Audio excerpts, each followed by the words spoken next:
देखिए यहाँ पे आज हम बात करने वाले हैं यहाँ पे न्यूटन्स लॉ ऑफ मोशन के बारे में। तो न्यूटन्स लॉ ऑफ मोशन में सबसे पहले हम फर्स्ट लॉ, सेकेंड लॉ और थर्ड लॉ के बारे में हम यहाँ पे डिस्कस करेंगे। तो Newton's law of motion, Newton's law of motion, इसको न्यूटन्स ने दिया था। तो ये क्या होता है, पहले हम बात करने वाले यहाँ पे Newton's first law of motion, ठीक है ना। तो देखिए पहला क्या है यहाँ पे, Newton's first law of motion.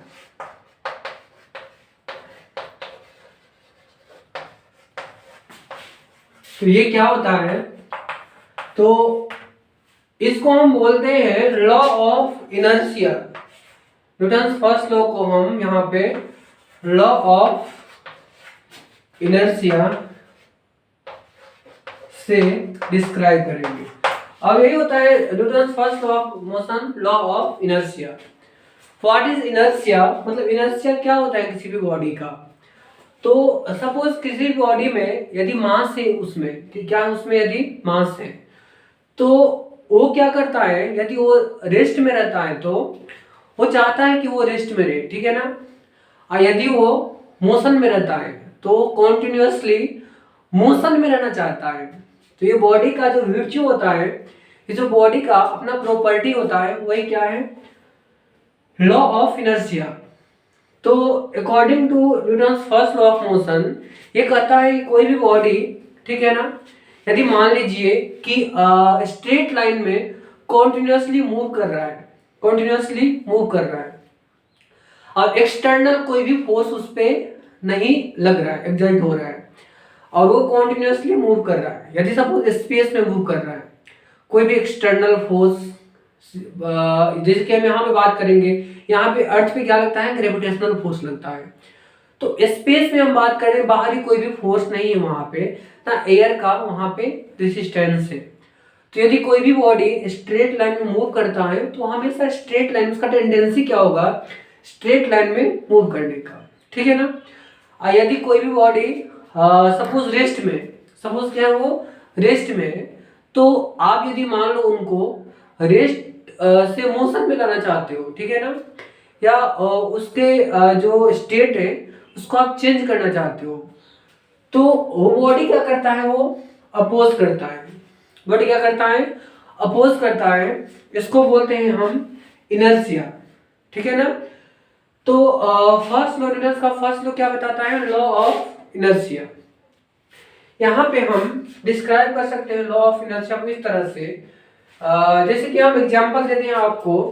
देखिए कि सपोज हम साइकिल चलाते हैं, ठीक है ना, साइकिल चलाते हैं, ठीक है ना। तो साइकिल का जो स्पीड होता है वो धीरे धीरे बढ़ता है। साइकिल हम स्टार्ट करते हैं चलाना, हम पेडल मारते हैं, धीरे धीरे उसका स्पीड बढ़ता है, एक स्पीड नहीं बढ़ता है। अब साइकिल मान लीजिए स्पीड में चल रहा है और आप ब्रेक मारते हैं तो एकाएक तो वो नहीं रुकता है, कुछ टाइम लगता है आपको, वो अपोज करता है रुकने का।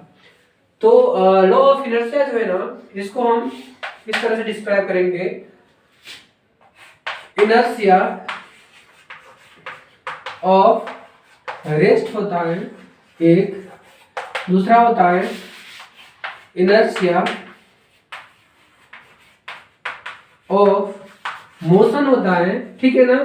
इसके बहुत सारे एग्जाम्पल हैं और इस एग्जाम्पल को हम लेंगे इनर्शिया ऑफ एक डायरेक्शन होता है, जिसको हम बारी बारी से यहाँ पे डिस्कस करने वाले हैं। देखिए तो इनर्शिया ऑफ रेस्ट क्या होता है, देखिए कोई भी बॉडी, ठीक है ना, कोई भी बॉडी यदि वो रेस्ट में रहता है तो चाहता है कि वो रेस्ट में रहे।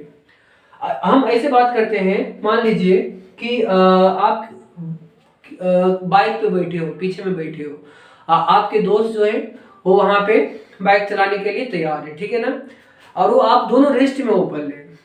आपके जो दोस्त होंगे जो आगे में ड्राइविंग करने के लिए बैठा है, सपोज वो एकदम से स्टार्ट करता है, एक्सीलरेटर लेता है, ठीक है ना। तो आप मान लो आपके दोस्त को भी आप नहीं पकड़े हो, आपको पता नहीं कि वो स्टार्ट कर दिया है, ठीक है ना। तो आप क्या होंगे, थोड़ा ऐसे पीछे झुक जाएंगे, ऐसे पीछे आप झुकेंगे और अचानक से आप पीछे झुकते हैं। तो आप पहले क्या थे, टेंडेंसी आपका क्या था, रेस्ट का था। एकाएक आपके नीचे वाले बॉडी का पार्ट जो गाड़ी से टच था वो मोशन में आ गया, आपके ऊपर वाले पार्ट क्या है अभी भी रेस्ट में। तो वो अपोज करता है, वो क्या करता है, अपोज करता है। तो इसको हम बोलते हैं इनर्शिया ऑफ रेस्ट। क्या बोलते हैं इसको हम, इनर्शिया ऑफ रेस्ट। बहुत सारे एग्जांपल हैं इनके, जैसे कि मैंगो से, मैंगो के ट्री से मैंगो जो गिरता है, ठीक है ना, मैंगो सक करते हैं, कोई भी सक करता है मैंगो की ट्री को तो आम टूट जाता है, ठीक है ना। तो वही होता है, मैंगो का मास ज्यादा है, उसमें इनर्शिया वो अपोज करेंगे चेंजिंग का, वो रेस्ट में है, तो इसको बोलते हैं हम इनर्शिया ऑफ रेस्ट।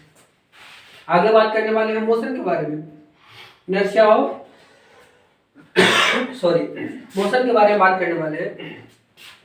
कोई भी बॉडी यदि मान लीजिए कि मोशन में, वो कॉन्टिन्यूसली मोशन में मूव कर रहे हैं, तो यदि आप उसको अपोज करेंगे तो सॉरी आप यदि उसको रोकेंगे, मोशन को अपोज करेंगे तो वो आपको अपोज करेगा, उसके पास इनर्शिया है, तो वो टेंडेंसी उसका क्या होगा, आगे चलने का। जैसे कि आप उसी बाइक पे आप चल रहे हो, आपके दोस्त ने क्या क्या ब्रेक लगा दिया, तो आप आगे की तरफ ऐसे झुक जाते हो, ठीक है ना। आप ट्रेन में जा रहे हो, ट्रेन वाले ने ब्रेक किया, तो आप क्या करते हो, ड्राइवर ने ब्रेक लगाया तो आप आगे, जब रुकती है ट्रेन तो आप आगे ऐसे झुक जाते हो। तो यहाँ पे क्या है, इनर्शिया ऑफ मोशन होता है। इनर्शिया ऑफ डायरेक्शन भी कहीं कहीं पे होता है, जैसे कि आप कार में बैठे हो, बस में बैठे हो, कहीं पे भी बैठे हो, बाइक पे बैठे हो, जब कहीं पे टर्न आता है, ऐसे मुड़ती है ना गाड़ी, तो वहां पे क्या होता है, आप ऐसे एक आउटवर्ड फोर्स आप पे लगता है, ठीक है ना। तो वहां पे डायरेक्शन के चलते होता है इनर्शिया, उसको बोलते हैं इनर्शिया ऑफ डायरेक्शन। मान लीजिए कि व्हील्स में, साइकिल के व्हील में बहुत सारे मड क्या होते हैं, फंस जाते हैं कि मिट्टी, तो स्टैंड में स्टैंड पे खड़ा करके इसे घुमा देता है ना, तो पूरा उसका जो भी होता है मिट्टी वो बाहर निकल जाते हैं, बिकॉज इनर्शिया ऑफ डायरेक्शन। तो उसमें 3 तरह के इनर्शिया होते हैं यहाँ पे, इसको हम आगे और भी डिस्कस करेंगे, और सेकेंड लॉ के बारे में हम देखेंगे बाद में, ये वीडियो लंबा हो जाएगा। तो अब इसको लाइक और सब्सक्राइब कर दीजिएगा। Okay, thank you.